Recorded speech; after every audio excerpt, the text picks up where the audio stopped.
नमस्कार दर्शक मित्रों, चरोतरनो आवाज़ के डिजिटल प्लेटफॉर्म पे मैं तन्वी आपका हार्दिक स्वागत करती हूँ।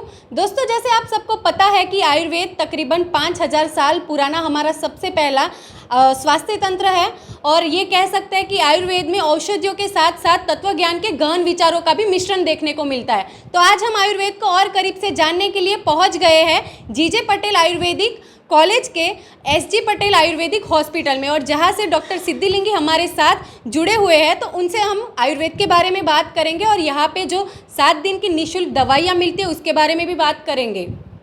सबसे पहले डॉक्टर, आपका चरोतरनो आवाज़ के डिजिटल प्लेटफॉर्म पे आपका हार्दिक स्वागत है। और सबसे पहले आप हमारे दर्शक मित्रों को ये बताइए कि ये एसजी पटेल हॉस्पिटल है और जो कॉलेज है उसके बारे में थोड़ा बताइए। धन्यवाद तन्वी जी। मैं डॉक्टर सिद्धलिंग आपको चारों तरफ आवाज़ को धन्यवाद पहले बताने चाहता हूँ, जो मुझे एक प्लेटफॉर्म दे रहे तो ये कॉलेज के बारे में और आयुर्वेद के बारे में कुछ बताने के लिए। इस आयुर्वेद का यहाँ पर आनंद डिस्ट्रिक्ट में, आनंद ये गांव में, ये जीजे पटेल आयुर्वेदिक मेडिकल कॉलेज एक कॉलेज है। नियर अबाउट ये 15-16 साल से ये कॉलेज यहाँ पर चालू करे सो है। इसके जीजे पटेल आयुर्वेद के कॉलेज के नीचे ही ये एसजी पटेल आयुर्वेदिक हॉस्पिटल और मैटरनिटी होम भी काम करता है। बिकॉज़ जो बच्चों को सिखाना है तो ये हॉस्पिटल भी कॉलेज के साथ ही रहना ही चाहिए। ये कॉलेज चारों तरफ विद्या मंडल यूनिवर्सिटी के अंडर आता है और उसके रूल्स एंड रेगुलेशन मीन्स जो भी डीम्ड यूनिवर्सिटी का जो रूल्स एंड रेगुलेशंस है वो फॉलो करता है। उसके अलावा हमारा एक काउंसिल है NCISM बोलकर, उस काउंसिल का रूल्स एंड रेगुलेशन जो भी है उस हिसाब से हम कॉलेज को चलाना पड़ता है। और सर, अब हम बात करें आयुर्वेद की, तो आयुर्वेद में मतलब ऐसी कौन कौन सी प्रॉब्लम्स है जिनके उपचार के लिए हम आयुर्वेद का सहारा ले सकते हैं, और बोल सकते हैं कि यह आयुर्वेदिक हॉस्पिटल में कैसी कैसी बीमारियों वाले लोग अपनी बीमारियां लेके आते हैं। यहाँ पर सभी बीमारियों का भी चिकित्सा मिलता है। लाइक जनरल मेडिसिन, उसको हम यहाँ पर काया चिकित्सा बोलते हैं। और उसके अलावा पंचकर्म है, जो भी पंचकर्म बोले तो जनरली हम प्यूरिफिकेशन थेरेपी बोलते हैं इंग्लिश में। जो शोधन, जो शरीर में जो दोष विषेट रहता है उसको निकालने के लिए एक प्रोसीजर है, वो प्रोसीजर्स को पंचकर्म प्रोसीजर्स बोलते हैं। वैसे बाल रोग का एक विभाग है और शल्य तंत्र का विभाग है। शल्य तंत्र हम संस्कृत में बोलते हैं, वो वही सर्जरी बोलते हैं, एलोपैथी वाले जो उसको सर्जरी बोलते हैं। वैसा अलग अलग डिपार्टमेंट को मिलाकर ये आयुर्वेद है। और सर, कभी कभी ऐसा होता है कि पेशेंट टाइम पे डॉक्टर के पास नहीं पहुंचते, खास करके आयुर्वेद के, और आयुर्वेद लंबा टाइम मांग लेता है। तो कुछ पेशेंट ऐसे होते हैं कि वो लास्ट में पहुंचते हैं, तो क्या उनका इलाज करना मुश्किल होता है या फिर आसान रहता है? नहीं, मुश्किल ही होता है, क्योंकि जो रोग है वो उल्बण ज़्यादा हो गया, क्रॉनिक स्टेज में आए तो उसको चिकित्सा नहीं कर सकते, क्योंकि हमारा सिस्टम में भी एक लिमिट है। इधर ही हम पंचकर्म जो आयुर्वेद में बोलते हैं साध्य, असाध्य, व्याप्य चिकित्सा। मीन्स साध्य बोले तो क्यूरेबल, कुछ डिसीज़ को हम जल्दी ही क्यूर कर सकते हैं। असाध्य बोले तो उसको नॉन क्यूरेबल, क्यूर ही नहीं हो सकता है। और कुछ है व्याप्य बोलते हैं, वो कैसा बोले तो उसको क्यूर नहीं कर सकते लेकिन कंट्रोल में रख सकते हैं। लाइक डायबिटीज़ है, उसको हम मेडिसिन से कंट्रोल में रख सकते हैं। वैसा हम डिवाइड करके आयुर्वेद में एक्सप्लेन करते हैं। जो भी आते क्रॉनिक में आ गए तो उसको चिकित्सा देने में बहुत तकलीफ़ होता है। और सर, जैसे हाल ही की हमारी सबकी जीवन शैली की बात करें, आहार पद्धति की बात करें, तो बहुत सारे चेंजेस की ज़रूरत है। तो आयुर्वेद के मुताबिक कौन से चेंजेस हमारे रूटीन लाइफस्टाइल में और आहार पद्धति में लाना बहुत ज़रूरी है हमारे स्वास्थ्य के लिए? मुख्यतः आयुर्वेद में ऐसा बोले है, पहले स्वास्थ्य को इम्पोर्टेंस देते हैं। मीन्स स्वास्थ्य से स्वास्थ्य रक्षण पहले बोलते हैं। तो स्वास्थ्य पहले, आप स्वास्थ्य को रक्षण करो, बाद में जो भी रोग आता है तो उसको चिकित्सा देव बोलते हैं। इसलिए आयुर्वेद में दिनचर्या, ऋतुचर्या के बारे में अलग अलग चैप्टर्स एक्सप्लेन वहाँ पर मिलता है। उस हिसाब से हम गए तो जितना डिसीज़ है उतना वो डिसीज़ नहीं होने जैसा हम जीवन भर रह सकते, वो दिनचर्या और ऋतुचर्या अच्छे तरह फॉलो अप करें तो। और यहाँ आयुर्वेदिक हॉस्पिटल में कैसी बीमारियों वाले लोग आते हैं और उनकी बीमारियों का मतलब इलाज कितने टाइम में हो जाता है? टाइम ड्यूरेशन कितना होता है, समथिंग कितने महीनों का होता है? रोग के हिसाब से टाइम ड्यूरेशन अलग अलग हो जाता है, उसमें कुछ बड़े बात नहीं। लेकिन जितना जल्दी आता है उतना हम जल्दी वो डिसीज़ का क्यूर हम अच्छे तरह कर सकते हैं। और ये तो बात रही फिजिकल इश्यू की। अगर हम बात करें मेंटल इश्यू की, तो अभी बहुत सारी चीज़ें ऐसे देखने को मिलती है कि अगर डिप्रेशन है या फिर ओवर थिंकिंग है, स्ट्रेस है, नींद ना आना, ऐसी बीमारियों में हम क्या आयुर्वेद की हेल्प ले सकते हैं? हाँ, आयुर्वेद का हेल्प ले सकते हैं, इसलिए यहाँ पर बहुत सारे ट्रीटमेंट बोले हैं, लाइक शमन चिकित्सा, शोधन चिकित्सा। शमन चिकित्सा में काय चिकित्सा में शमन चिकित्सा देते हैं, लेकिन शोधन चिकित्सा विशेषतः पंचकर्म में आता है। वहाँ पर जो भी आप बोल रहे थे, यहाँ पर स्ट्रेस, एंग्जाइटी वगैरह रहे तो उस वक्त पंचकर्म का जो भी प्रोसेसर्स बोले यहाँ पर, शिरोधारा रहने दीजिए, अभ्यंगा, ये सभी करने से मन को शांत रख सकते हैं। और क्या ऐसा हो सकता है, कुछ पेशेंट ऐसे होते हैं कि वो आयुर्वेद की भी दवाइयाँ ले रहे हैं और साथ में एलोपैथी की भी दवाइयाँ ले रहे हैं, तो क्या दोनों को साथ में सेवन करना मतलब कितना हितकारी है?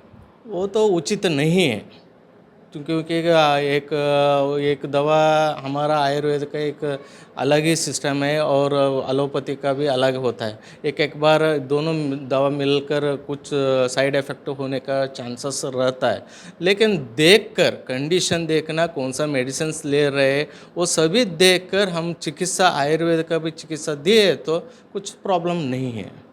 और जैसे एलोपैथी की दवाइयाँ हो या अन्य मेडिसिन का सेवन करने से जैसे किडनी और लीवर पे असर होता ही है, डैमेज करती है वो किडनी को, तो क्या आयुर्वेद की मेडिसिन लेने से भी पेशेंट की किडनी और लीवर को नुकसान हो सकता है? हो सकता है, क्योंकि यहाँ पर सो बहुत न सारे चिकित्सा पद्धति है इसमें भी, लाइक रस औषधि, काष्ठ औषधि। रस औषधि मीन्स वहाँ पर केमिकल्स यूज़ करते हैं, वही काष्ठ औषधि मीन्स ये जो भी जड़ी बूटी बोलते हैं, जनरली हम जो भी बोलते हैं जड़ी बूटी, उसका भी दवा लेते हैं। जो भी रस औषधि का सेवन, अति सेवन हो गए तो जितना ड्यूरेशन है उससे भी ज़्यादा सेवन वो करे तो, लाइक फॉर एग्जांपल एक 30 दिन का ट्रीटमेंट है, नहीं कुछ पेशेंट क्या कर देते, ये रहने दो, डॉक्टर के पास क्यों जाना, ये इससे आराम लग रहा है बोलकर वो कंटिन्यू वही ट्रीटमेंट 6 महीने 1 साल वैसा ही लेते गए तो वो किडनी के ऊपर और दूसरे भी ऑर्गन्स के ऊपर वो इफेक्ट करने का चांसेस ज़्यादा है। जी बिल्कुल। और डॉक्टर साहब, हमने ये सुना है कि यहाँ आयुर्वेदिक हॉस्पिटल में 7 दिन की निःशुल्क दवाइयाँ दी जाती है। अगर कोई पेशेंट आता है तो उसके बारे में भी हमारे दर्शक मित्रों को बता दीजिए, अगर वो भी चाहे तो कभी यहाँ आ पाए। हाँ, यहाँ पर 7 दिन का निःशुल्क चिकित्सा है। लगभग 4 मेडिसिन हम फ्री में देते हैं, कौन सा भी रहने दो, 4 मेडिसिन 7 दिन के लिए देते हैं। बाद में 7वां दिन आप फॉलोअप के लिए आने के लिए यहाँ पर बोलते हैं।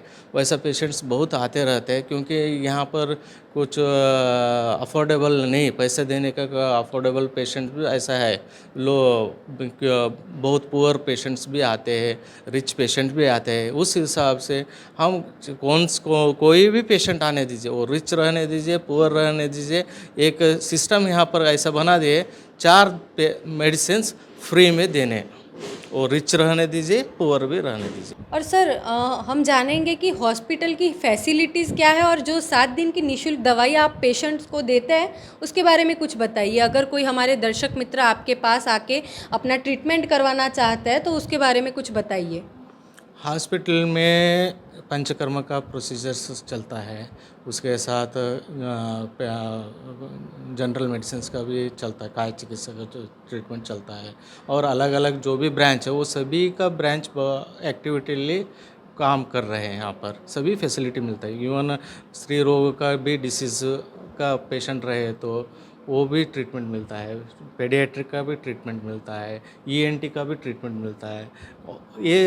इसके अलावा डेंटल का भी जो भी प्रॉब्लम रहे तो उसका भी अलग ही एक ब्रांच हम यहाँ पर खोले सो है, वो उसका भी पेशेंट्स बहुत आते हैं इधर।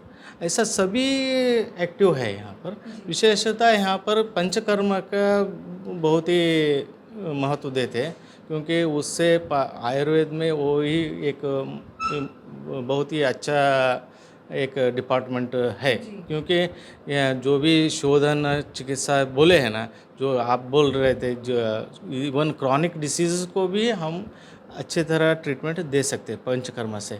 तो पंचकर्म में 5 प्रोसीजर्स के बारे में एक्सप्लेनेशन आता है, जो कैसा कौन कौन सा बोले तो वमन, विरेचन, रक्तमोक्षण, नस्य, बस्तिकर्म, ये पांचों को हम पंचकर्म, ये मेन प्रोसीजर्स है।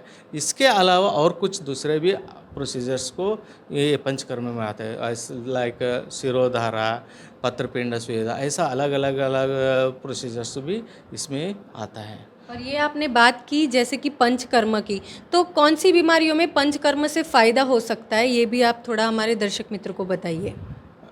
पंचकर्म का प्रोसीजर में विशेषतः वात रोगों को लिए अच्छा ट्रीटमेंट मिलता है, और न्यूरोलॉजिकल डिसऑर्डर्स जो भी है उसको भी ट्रीटमेंट मिलता है। पैरालिसिस रहने दीजिए, पार्किंसंस, उसको हम कंपवात बोलते हैं आयुर्वेद में, वो रहने दीजिए। और जो संधिगत वात का जॉइंट पेन्स के आते हैं, वो रूमेटिक आर्थराइटिस, ऐसा अलग अलग बीमारी, इवन स्किन डिसीज़ का भी पेशेंट्स इधर आते हैं। ये सभी को हम यहाँ पर ट्रीटमेंट देते हैं, लेकिन ट्रीटमेंट क्या है उसके हिसाब से, डिसीज़ के हिसाब से ट्रीटमेंट अलग अलग हो जाता है यहाँ पर।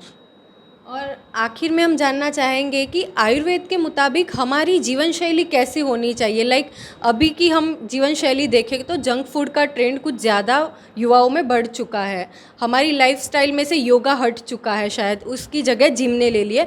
तो आयुर्वेद के मुताबिक हमारी आहार पद्धति और जीवन शैली कैसी होनी चाहिए? जीवन शैली कैसा होना चाहिए बोले तो जो आयुर्वेद में ही उसके लिए कुछ चैप्टर्स बोले सो है, लाइक दिनचर्या रहने दीजिए और ऋतुचर्या। दिनचर्या में क्या है, सुबह से शाम तक हम कैसे जीवन पालन करना, जो सुबह उठते ही दंत धावन लेना, दंत धावन के बाद क्या क्या है वो सभी, इवन मल प्रवृत्ति के बारे में भी बोलते हैं। उसके साथ आहार विधि के बारे में कि सुबह में कौन सा आहार लेना, दोपहर को, शाम को, ये सभी वहाँ पर मिलता है। उसी तरह ऋतुचर्या में भी, ऋतु मीन्स सीजनल वाइज अलग अलग दोष का विकृति होने का चांस है। उसको लक्ष्य में रखकर क्या बोले हैं यहाँ पर, उसको कंट्रोल में रखने के लिए आहार पद्धति और विहार मीन्स एक्टिविटीज़ कैसा करना, वो सभी वहाँ पर मिलता है। उस हिसाब से हम जीवन पालन करें तो स्वस्थ जीवन रहता है, क्योंकि हमारा मेन मुख्य उद्देश्य क्या है बोले तो स्वास्थ्य, पहले आरोग्य रहना, हेल्थ इज़ वेरी इम्पॉर्टेंट। बाद में रोग के बारे में वो अलग अलग ट्रीटमेंट देते हैं उसके हिसाब से उतना। और हम बात करें आयुर्वेद के बारे में, बहुत कम लोग डिटेल में जानते होंगे, तो आयुर्वेद अन्य चिकित्सा पद्धति से कैसे मतलब बेटर है, अच्छा है और अलग होता है?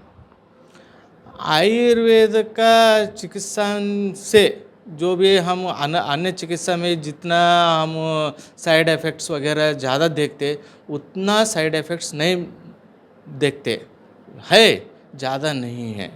और ये एक जीवन शैली है, ये आयुर्वेद एक जीवन शैली, हमारे भारतीय संस्कृति में एक शैली है। क्योंकि एक घर है तो घर में कुछ तो किचन है, किचन में तो कुछ एक 10-15 तो औषधीय द्रव्य ही मिलता है, उसी से हम आहार बनाते हैं, उसी से हम छोटे मोटे जो भी डिसीज़ रहे तो उसको ट्रीटमेंट भी देते हैं। घर में जो भी बूढ़े लोग रहते हैं उनको पूछे तो नहीं इतना छोटे सो उतना क्यों जाते बाहर, ये इतना ले लो, घर में है, वो भी चिकित्सा है। क्योंकि ये आयुर्वेद एक जीवन शैली है, उसको अलग अब क्या है इस एरा में क्या हो गया है, ये अलग ही समझ रहे हैं, वो ऐसा नहीं है। उसको हम दूसरे कंट्रीज़ में इसको पार्ट नहीं समझते, लेकिन यहाँ पर हमारा सिस्टम में, भारतीय संस्कृति में एक पार्टी है, समझिए आप। धन्यवाद सर, आपने अपना कीमती समय हमें दिया और हमारे दर्शक मित्रों को आयुर्वेद के बारे में बहुत अच्छे से सब बताया हुआ है। धन्यवाद मैडम। इसके साथ मैं मेरा कॉलेज के मैनेजमेंट का सभी लोगों को और इस कॉलेज का director sir doctor CH Babre sir और अदर स्टाफ को मैं यहाँ पर धन्यवाद देता हूँ, क्योंकि वो सभी का सपोर्ट से मैं ये एक इंटरव्यू दे रहा हूँ।